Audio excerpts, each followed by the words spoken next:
Hi everyone, in this video we will speak about the trophy system in the Entropy 2099 strategic game.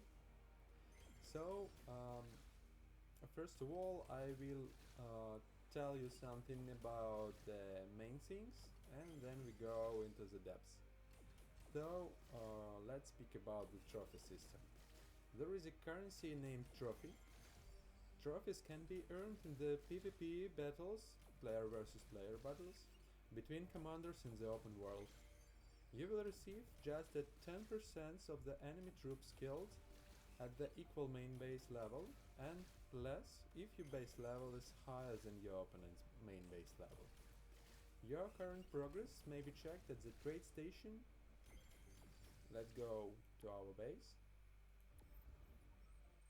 Find our trade station, mine is here, and click the trophies exchange button. Okay, we came to the trophy store screen. At the top left corner, here, you will see the honor level indicator. It shows your current progress for reaching the next level, your current level name, and the next level reward if you click on this indicator. So here you can obtain the golds, wafers, regular drop pods and this portrait frame for the chat if you reach the highest rank. So on the left bottom corner of the screen you will see a timer for the store refresh and the tip which tell us that every Monday at the midnight by UTC, meant UTC 00.00, the trophy will be cleared, so you will get 0 trophies in this counter, they will be dropped, and the trophy shop will be reset at the same time. At the right side here, scrollable, you will see the full list of the available at the current time goods. So list of goods is 3 packs of 5 energy splinters, so totally 15 per week. We can use them to buy legendary drop pods in the store or to biohack our heroes. 2 regular drop pods, these boxes. 3 packs of 5 random accessory drop pods, which contain a random quality accessory from usual up to epic and the legendary, but with a small chance. 3 packs of 10,000, 20,000, 40,000 wafers, and here, totally 70,000 per week. 3 packs of 50,000 hero experience, totally it's 150,000 experience per week. 3 alliance based teleport, which allows us to teleport between alliance occupied zones, and 2 premium accessory drop pods, this one and this one at the end, which requires intermediate strategist at the finish. Okay, so now let's speak about ways of trophy farm.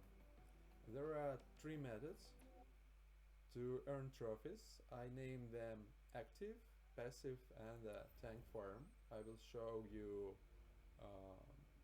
in the open world how it works.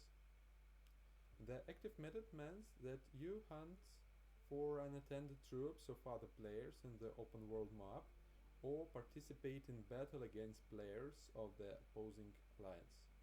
So to track the units on the map we should scroll up our map like this and enable the checkbox troops. If you see these units, when the checkbox is not enabled, are disappearing. When it enabled, they are appearing. Okay, these are allies, this is enemy, This is a neutral unit. This is a pack of neutral unit. So if you are interested in the hunting of unattended units, you are just scrolling the map with enable troops checkbox and just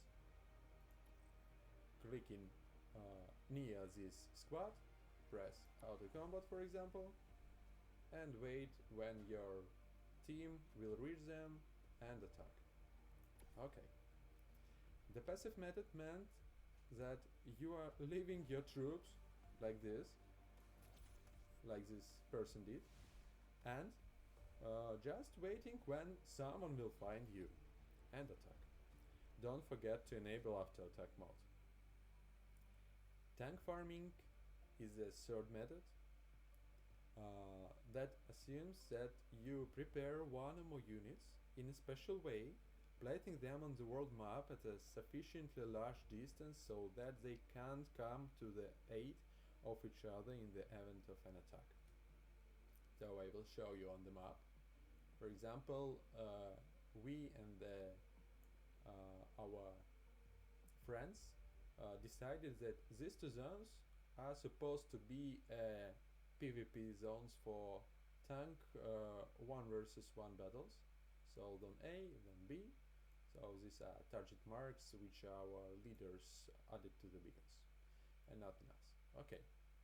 As you see, my allies put one unit here, one unit here, one unit here, one unit here. Our friend's clan put one unit here, and from time to time they will put units close to our allies' units and begin the battle. So, okay. Let's talk about the idea of tank farming. Since only the number of destroyed enemy soldiers is taken into account when calculating trophies, combatants on the both sides will need to prepare a combat unit in such a way that a battle lasts as long as possible and the units can restore the lost soldiers throughout the battle. To do this, you need to use heroes who have the ability to heal, as well as vehicles as some weapons that allow you to heal your unit. So the list of heroes for tank farming is short enough. This is an R of Sharma. Let's go to the base station. Click this button. I will show you who is it. Okay. R of Sharma is available at the Great Warrior Showdown. So all the heroes which can heal self are available in the Great Warrior Showdown. So we will not switch it. Okay. It's an R of Sharma. He has a skill named Scorpion String. It don't need to be biohacked to provide you a healing. So another one is a Vito Coppola. Let's find him. This is him. His skill Mafia Umbrella also don't need to be biohacked. It also allows the healing. Next one is John Duselier. Let's scroll to him. It should be somewhere here. Yes, this man. Jailbreaker's redemption skill also don't need to be biohacked. And the last self-healing unit requires biohack. It's a Simon Wolf. This unit. So sorry, this hero. The skill named Nuke Fort. As you see in the description, without biohack it doesn't heal self, but with a biohack it repairs. Okay, and in the YouTube Legacy add-on we have one more hero. It's named Keeper Ninurta. It's a Defender Shield skill. Automatically applies the healing every 5 seconds. So there are no extra heroes which can allow us to heal our units at the current moment. Only in the season 1 and the season 2 they are available. So let's go to the list of the vehicles for tank farming. There are just 3 vehicles which allow it. So I have them on my account. These are the Countercraft. It heals self at each hit with a small percentage of the firepower. Another one is the Siren. Each time the Siren takes a hit, there is a 50% chance that it will repair itself. It's a small percentage on the vehicle combat unit capacity. And the third one is the Fallout. The Fallout each attack will have a 20% chance to inflict the Fallout effect on its target. If the target was already affected by Fallout effect, then our Fallout unit will repair itself with a base 1% of the vehicle combat unit capacity. So, and let's go to the list of the sub-weapons good for tank farming. Let's get back again. Switch this selector to the supporting weapons. They're spread between 2 add-ons, Great Voyage and the U2 Legacy. So in the Great Voyage add-on we have the Worker Bee Emergency Repairs. This unit had a low percentage of the energy pool per activation. Then let's find the Worker Bee Field. It had a high percentage of the energy pool converted into the healing. So let's scroll it, find RR7 Nano Repair. It had a high percentage of the health pool converted to the healing and extra small heal over time ability. And the last one is the Worker Bee Electromagnetic Repairman, EM Repairman. So it has a high percentage of the energy pool converted into the healing. So in this add-on we don't have anything else.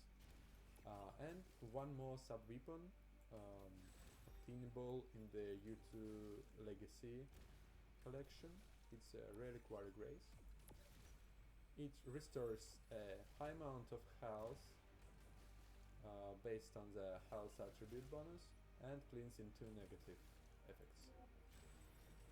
Okay, so we spoke about the possible builds, and now I will provide you tips for tank farming. Okay, as you see they are fighting together. Let's see how it's happening. It damages, kills, receives some damage also, so they are both interested in this. So if you have just one healing thing from the list above, I meant that just one hero or one vehicle or just one sub-weapon, so no synergy between the other parts of the unit, and your opponent in tank farming is killing you very fast, like happens here. You can use some shielding, so shield hero, vehicle or unit, depends on what you have with the self-healing ability. So to let yourself to have some extra time to get a heal while you are under the shield effect. But it's necessary to find a balance between shielding and healing in this case, because your opponent is interested to kill the soldiers but not only your shields. If you can organize more than one unit which can heal self, do that. It will allow you to increase the trophy output per round. The next tip, while fighting PvP, you can recover not more than 80% of the killed soldiers, so you and your opponent should not be interested in the long fights as long as possible, which allow you to have a maximal trophy output per fight. And the last tip is, there is a good idea to Do not let your or your opponent unit to die. When hero dies in PvP, each time cooldown timer on resurrection is getting increased. Maximal resurrection time can take up to 10 minutes and you will have to wait when your unit will be available again to get a fight. So, thank you for watching the video. I hope you got the interesting information and you will use it. Have a good time. Thank you. Goodbye.